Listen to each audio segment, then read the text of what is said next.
네, 우리 반준환 기자는 그 명동의 이 큰손들, 뭐 이런 그 사채업자들이라든가 이 금융권에서 돈을 많이 만지시는 분들하고 오랫동안 친분이 있었던 걸로 알고 있는데 예를 들어서요, 네. 이 주가를 끌어올리려고 하는 세력이 있어요. 네.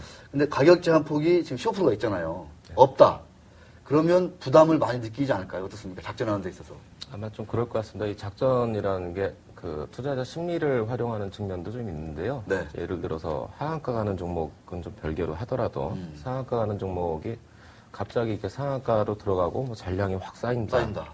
그렇게 되면 일종의 그 투자들한테 그 마감 세일 들어가는 거. 오늘 이제 마트에 뭐 마지막 세일입니다. 그런 느낌을 좀 갖게 해서 네. 촉박감을 좀 부추기는 측면이 좀 있다고 봅니다. 네. 정확한 지적을 하셨습니다.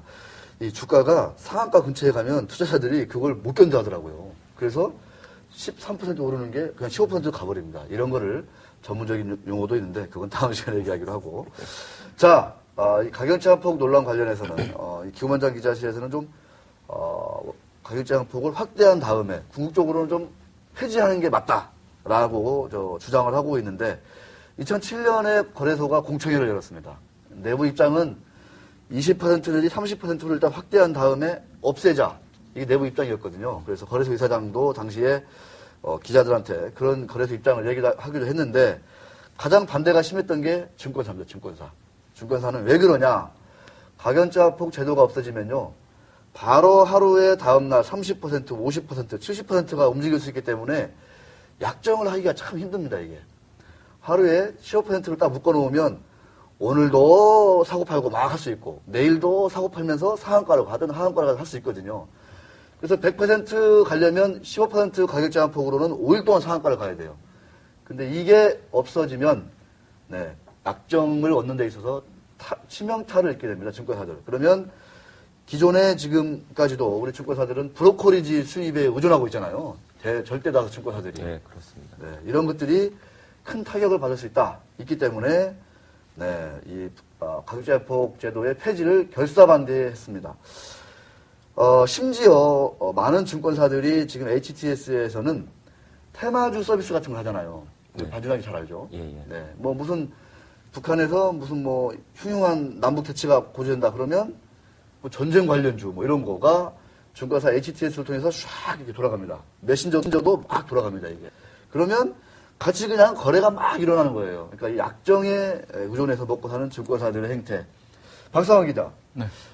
테마주를 이렇게 묶어서 이 배포해서 서비스하고 스스로 수입을 얻는 그런 전문 회사도 있죠. 어떻습니까? 예, 그 테마주 분류만 전문적으로 해갖고요. 네. 그 증권 콘텐츠 회사, 그러니까 그 증권사마다 그 콘텐츠를 제공하는 그 전문 업체가 있습니다. 네. 근데 뭐 사실상 이러한 회사들의 또 문제점이라고 하면은 그 실제로 기업을 탐방을 해서 어떤 조사가 이루어진 다음에 그 테마를 분류를 해야 되는데 그렇지 못한 실정이라고 합니다. 그냥 인터넷 사이트에서 뭐가 뜨더라.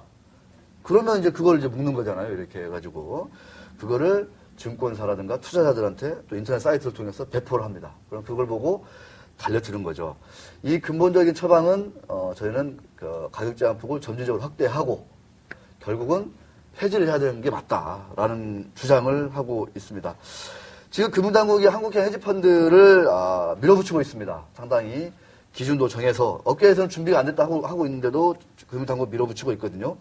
그런데 그거와 맞물려서 이 공매도 제도라든가 이 가격 제한폭의 어떤 폐지라든가 이런 것도 솔직하게 얘기를 해야 될 때가 됐습니다. 지금 이웃나라 일본은 제가 알기로 작년인가 이 가격 제한폭 제도를 없앴거든요. 근데 일본은 한때 제조업 왕국이었잖아요. 근데 금융산업은 아주 낙후됐다고 지적받지 않습니까? 네. 그 근본적으로 역동성을 떨어뜨리는 요인 중에 하나가 이 가격 제한폭이 이 증권산업을, 금융산업을 완전히 뭐 이렇게 모럴 해저드 속으로 밀어넣는 그런 하나의 모멘텀을 없애버리는 이런 아주 치명적인 역할을 했다라고 많은 전문가들이 얘기를 하고 있습니다. 지금 같은 어떤 그 공매도도 제한하고 있고, 뭐, 이 가격 제한폭도 묶여 있고, 이런 그 애매한 상황에서는, 이 한국형 헤지펀드는 뭐, 사모 주식형 펀드를 벗어날 수가 없다. 이런 얘기들이 많이 나오고 있습니다. 이런 어떤 그 불편한 진실이거든요. 필요하다는 거를 많은 사람들이 압니다. 하지만, 뭐, 혹시라도 시장이 어떻게 될까봐. 혹시라도 내가 이 덤태기를 쓸까봐 책임 소재가 나한테 돌아올까봐 모두 못 건드리고 있습니다. 이거를 좀 솔직하게 얘기를 해야 될 것 같습니다. 반준환 기자. 네. 이 반준환 기자는 이 가격제한폭 제도를 지금 좀 손질을 해야 된다. 이 지금 테마주 강풍이 전 국민적으로 불어닥치는 이 시기에 그 주장에 대해서 어떻게 생각하십니까?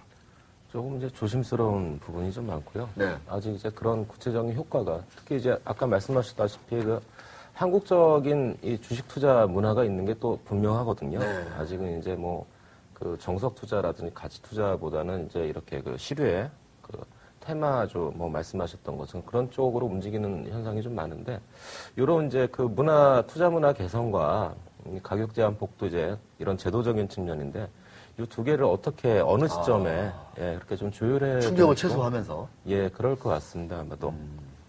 그 뭐 가격 제한폭이 없을 경우에 이제 예를 들어 테마주가 하루에 뭐 100%, 200% 오른다. 이게 좀 상당히 좀 부담스러운 일이 좀 사실인데요. 이런 와중에 뭐 물론 이제 그 투자해서 이익 보는 거 갖고 이제 뭐라고 할 수는 없지만 선량한 투자들이 아까 말씀하신 대로 이제 테마주 광풍이라든지 이런 단타 세력에 휘말려서 피해를 보는 건 또 어떻게 좀 제한을 좀 해줘야 되나. 예, 네. 그런 또 보완점이 좀 필요한 것도 좀 사실인 것 같습니다. 네. 그러니까 저희의 주장은 그거죠. 그러니까 가격 제한폭 제도가 없어지게 되면 무섭잖아요. 내일 어떻게 될지 모르기 때문에. 그러니까 투자자들이 기업을 본다는 거죠, 이제 기업을. 그러니까 기업을 뜯어보고 공부하고 신중하게 판단을 내릴 것이다. 이게 어떤 자기 책임이고 모럴 해자드의 방지다. 이렇게 저희를 좀 근본적으로 바꿔야 된다라고 주장을 하는 겁니다. 자.